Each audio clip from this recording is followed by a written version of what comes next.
के द्वारा आयोजित किया गया इस भव्य कार्यक्रम में हमारे साथ उपस्थित हमारे गुमला कांग्रेस के जिला अध्यक्ष भाई चैतू उरांव जी, हमारे कांग्रेस पार्टी के तमाम वरिष्ठ नेतागण, हमारे साथ मंच पर उपस्थित जिला के डीडीसी, उपस्थित हमारे कृषि विभाग से आए हुए तमाम पदाधिकारी, हमारे साथ रांची से आए हुए हमारे विभाग के अधिकारीगण, हमारे इस पंचायत के मुखिया मुनिका लकड़ा जी, स्वावलंबी सहकारिता समिति के अध्यक्ष पूर्णिमा देवी जी, उपाध्यक्ष दयामुनि देवी जी और गांव के यहाँ पे सभी लोगों को, बड़े छोटों को हमारे तरफ से जोहार प्रणाम। कुछ दिनों पहले इस सहकारिता समिति की दीदियां हमसे मेरे विभाग में, मेरे कार्यालय में मिलने आए थे और इनके द्वारा और हमारे विभाग के द्वारा प्रस्ताव रखा गया कि 2019 से हम लोग इस तरह का समिति चला रहे हैं। आज के दिन में हम लोगों को, हमारी दीदियों को एक अतिरिक्त आय का लाभ मिल रहा है इस समिति के माध्यम से, मुर्गी पालन के माध्यम से। तो ये लोग हमसे दरखास्त किए कि हम लोग इस तरह के सहकारिता समिति या मुर्गी पालकों को और बढ़ावा दें। इनके कार्य के बारे में सुनने पे बहुत खुशी हुआ और अचंभित भी हुआ कि भाई इतना छोटा सा गांव में, सुदूरवर्ती इलाके में दीदी लोग इतना अच्छा कैसे कर पा रही हैं। कमियां तो हैं, सुधारा भी जा सकता है, मगर जितना भी वो लोग कर रही हैं, अच्छा कर रही हैं, स्वावलंबी बन रही हैं, तो ये हम लोग पूरे झारखंड भर में कर सकते हैं क्या? ये विचार मन में आया और इसीलिए आज हम खुद अपने यहाँ पे पहुंचे हैं इस बात को अपने आंखों से देखने के लिए कि सही में ये संभव है। अगर गुमला में संभव है तो इसको हम लोग दूसरे जिलों में भी कैसे संभव कर सकते हैं, इसी को देखने के लिए आज हम यहाँ पहुंचे हैं। दीदियां बहुत अच्छा कर रही है, उसमें कोई शक नहीं है। जोहार परियोजना से जो भी आप लोगों को योगदान मिला था, उसका सही तरीके से उपयोग करते हुए, अपने ईमानदारी का परिचय देते हुए आप लोगों ने अपने से स्वयं ये शेड को भी बनवाया है। शायद यहाँ पे भीड़ में से कितने लोगों को मालूम है कि ये शेड दीदी लोग खुद बनाई, लाभुक खुद बनाया है। ये एक चीज अच्छा हुआ, क्योंकि अगर विभाग के हाथ में रहता तो 3 साल, 4 साल, 5 साल बनते ही रहता। कुछ ऐसे शेड है, हम देखें 280 शेड है जो अभी तक बन ही रहा है। खैर, सरकार के भी अपने कुछ कमियां होती है, हम खुद सरकार का अंग है, मगर अपने कमजोरियों को, अपने ताकतों को हमें भी पहचानना चाहिए। मगर दीदियां अपने से जो शेड बनाई है उनमें आज ये मुर्गी पालन कर रहे हैं और शायद महीने का औसतन इनको प्रत्येक महीना लगभग 3500 रुपया इनका आय हो जाता है। सालाना अगर देखा जाए तो 30,000 40,000 रुपया इन लोगों को मिलता है। देखिए, बात यहाँ पे केवल 30-40 हजार या 3500 रुपया का नहीं है। इसको समझने वाला बात है कि झारखंड राज्य एक पारंपरिक राज रहा है और हम लोग हमेशा से, खास करके आदिवासी समाज, दलित समाज को यहाँ झारखंड में देखा जाए तो हम लोग अधिकतर खेती बाड़ी में ही निर्भर रहे। वो भी साल का एक ही खेती, धान। उसके बाद बाकी का 6, 7, 8 महीना खेत खाली रहता है और अब समय के साथ मनुष्य का जो आवश्यकता बढ़ रहा है, उसके कारण, पैसा का कमी होने के कारण हम लोगों को पलायन करना पड़ता है। और और यही कारण है कि आज इस गांव से भी, बहुत सारे गांव से लोग पलायन कर रहे हैं, झारखंड से पलायन कर रहे हैं।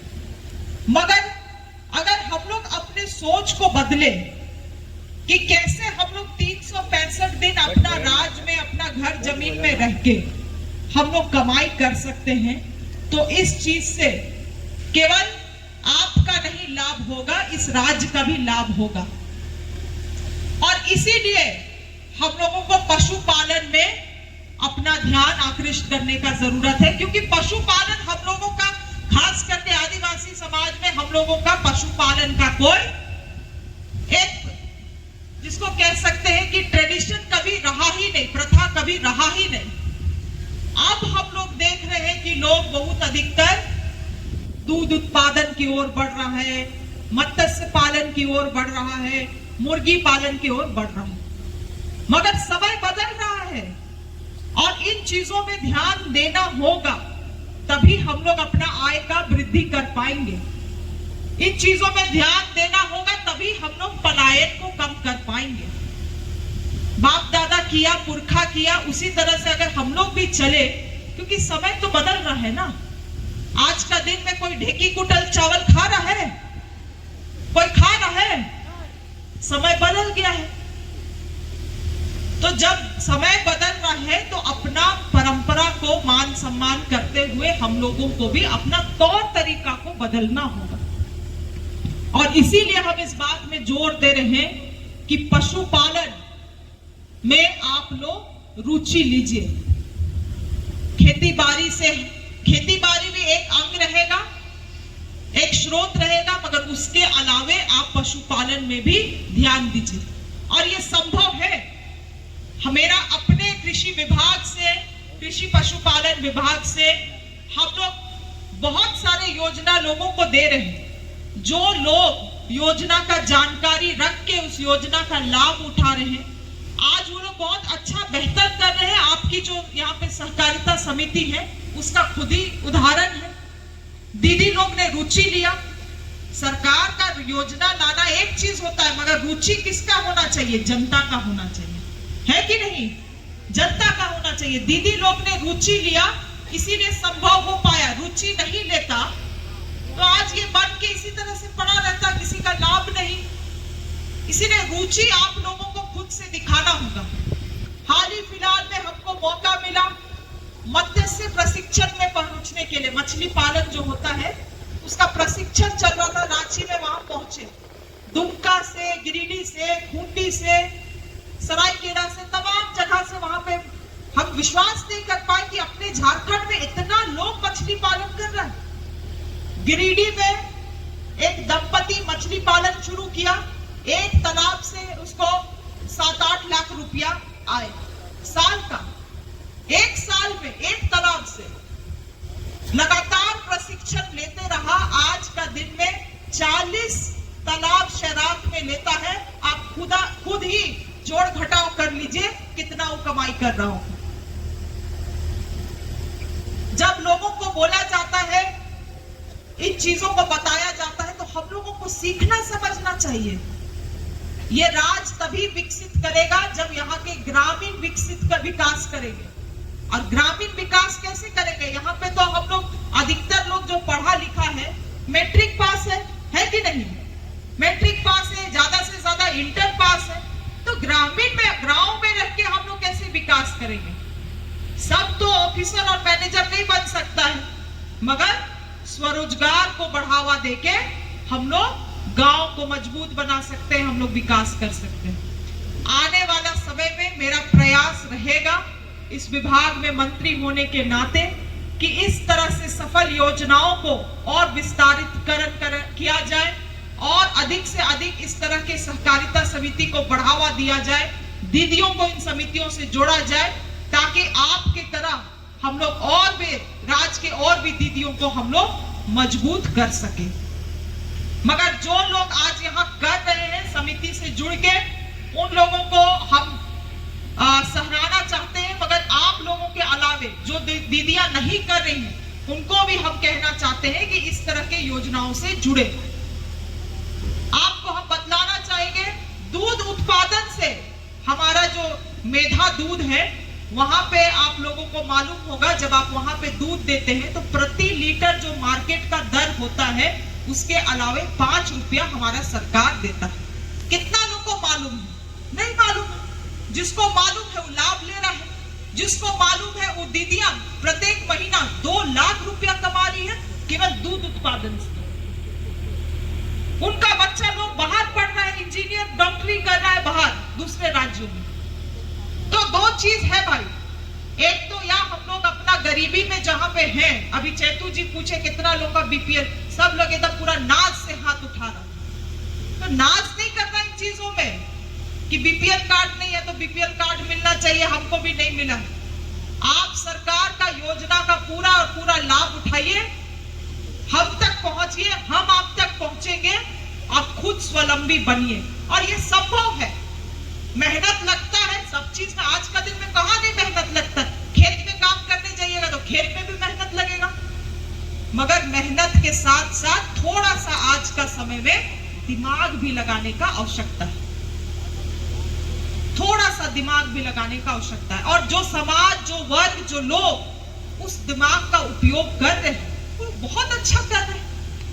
आज जो दीदी लोग यहाँ कर रही हैं, कौन सा डिग्री हासिल किया है ये लोग? कोई बड़ा बड़ा डिग्री हासिल किया है?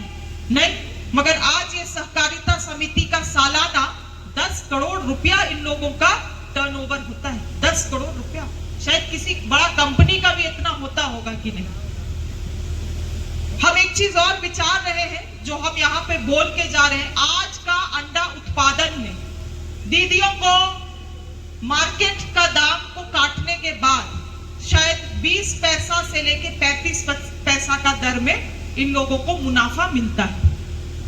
हम फेडरेशन के लोगों को जो रांची में बैठते हैं उनको हम बुलाएंगे अपने दफ्तर में, उनसे बात किया जाएगा। हम चाहेंगे कि ये जो मुनाफा है 20 पैसा से लेके 25 पैसा, इसको एक फिक्स किया जाए ताकि दीदियों को मालूम हो कि मेरा इतना फिक्स हमको मिलेगा ही मिलेगा। इसके लिए हम प्रयास करेंगे। अभी तक उनसे वार्तालाप नहीं हुआ है, तो हम ये नहीं कह रहे हैं कि हो गया है। ये मत बोलिएगा कि मंत्री आ लो और बोल के गेलो कि हो जाता हूं। हम बोल के जा रहे हैं कि हम बात करेंगे, क्योंकि उनका क्या मुनाफा हो रहा है, उनका क्या चीजें हैं, क्या खर्च हो रही है, उनको भी देखने का जरूरत है। मगर संभवतः अगर ऐसा हो सकता है, क्योंकि इस फेडरेशन से आज के दिन केवल गुमला नहीं, गुमला, दुमका, लोहरदगा, खूंटी तमाम जिलों से दीदियां जुड़ी है। लगभग 5300 दीदी लोग इस फेडरेशन से जुड़े हुए हैं। तो अगर उन लोगों को एक फिक्स मुनाफा दिया जा सकता है तो हमको लगता है दीदियां भी खुश रहेंगी। इनका चिंता ही नहीं होगा कि आज हमको 20 पैसा मिलेगा, 10 पैसा मिलेगा कि 40 पैसा रहेगा। तो ये फिक्स हो जाएगा तो कम से कम वो लोग इस टेंशन से मुक्त रहेंगे और एक अश्योरेंस, एक गारंटी दीदियों को रहेगा। इसके लिए भी हम प्रयास करेंगे। बाकी सरकार के तरफ से आने वाले बजट सत्र में हम लोग निश्चित रूप से कुछ अच्छे चीजें दीदियों के लिए लाने वाले हैं। दीदी लोग आगे आए, इस सब योजना का लाभ ले। ये सब चीजें मेहनत का जरूरत पड़ता है, थोड़ा दिमाग का जरूरत पड़ता है, मगर इतना भी कठिन नहीं है। आपके गांव घर में चीजें हो रही है, उनको देख के आप सीखिए, उनको देख के आप आगे बढ़िए। अभी हम लोगों का सरकार मैयाओं को 2500 रुपया दे रहा है। बहुत विपक्ष लोगों का पेट में दर्द होता है और बोलता है कि मैया सम्मान योजना दे रहा है, फ्री में पैसा दे रहा है। सरकार फ्री में पैसा दे रहा है, इस विचार को नहीं रखना चाहिए। आपको सरकार मैया सम्मान योजना दे रहा है, क्यों दे रहा है? पहला चीज, भैया सम्मान योजना भी दे सकता था भाई, मगर मैया ही सम्मान योजना क्यों दे रहा है? क्योंकि महिलाओं में ईमानदारी है कि नहीं? आज सब अपना योजना को महिलाओं के द्वारा लेके जाना चाहता है। जेएसएलपीएस पे कोई भी कुछ भी आता है, बीज वितरण करना है जेएसएलपीएस से करो, गाय वितरण, मिनी ट्रैक्टर देना है, किसी को मत दो, केवल महिलाओं को दो। क्यों चिन्हित किया जा रहा है महिलाओं को? आने वाले समय में महिलाओं का ईमानदारी और निष्ठा ही इस राज्य और देश को आगे लेके जाएगा, इसीलिए उनको बढ़ावा दिया जा रहा है। और दूसरी चीज, महिलाओं को पैसा 2500 रुपया जो दिया जा रहा है मैया सम्मान योजना में, वो इसीलिए दिया जा रहा है ताकि उस पैसा को आप इन चीजों में निवेश करिए, पशुपालन में, इस तरह के अन्य चीजों में आप निवेश करिए और उस 2500 रुपया को आप आने वाले समय में लाखों रुपया में कन्वर्ट करिए, लाखों रुपया में उसको तब्दील करिए। इसीलिए ये पैसा आपको दिया जा रहा है। अब भाई पैसा ऐसा चीज है, तकिया नीचे या डब्बा में रख देंगे तो बढ़ेगा तो नहीं ना, निवेश करिएगा तभी बढ़ेगा। पैसा का तो वही कानून है। इसीलिए उस पैसा को जो दीदियों को मिल रहा है उसको निवेश करिए। बहुत लोगों का समस्या था कि पिछले सितंबर महीना से हम लोगों को विधवा पेंशन, वृद्धा पेंशन नहीं मिला है, तो आप लोगों को हम बतला देना चाहते हैं कि बहुत लोगों तो ज्ञान नहीं होने के कारण ये सब चीजों में राजनीति भी करता है, मगर आपको हम जानकारी देना चाहते हैं कि जो पेंशन, वृद्धा पेंशन, विधवा पेंशन, विकलांग पेंशन योजना चलता है वो राज्य सरकार और केंद्र सरकार का अंश से वो योजना चलता है। सितंबर महीना से केंद्र सरकार अपना पैसा भेजा नहीं था, तो राज्य सरकार आपको आधा पैसा देके कैसे दे पाता? संभव है? 1000 रुपया मिल रहा है तो केवल 500 रुपया देगा तो सरकार को ही गाली पड़ता। इसीलिए वो पैसा को रोका गया था। हमारे माननीय मुख्यमंत्री जी लगातार जोर देके हम लोग केंद्र सरकार से पैसा मांग लिए हैं। बहुत जल्द हमको लगता है अगले महीने से ही आप लोगों का वो पैसा भी शुरू हो जाएगा। और साथ ही साथ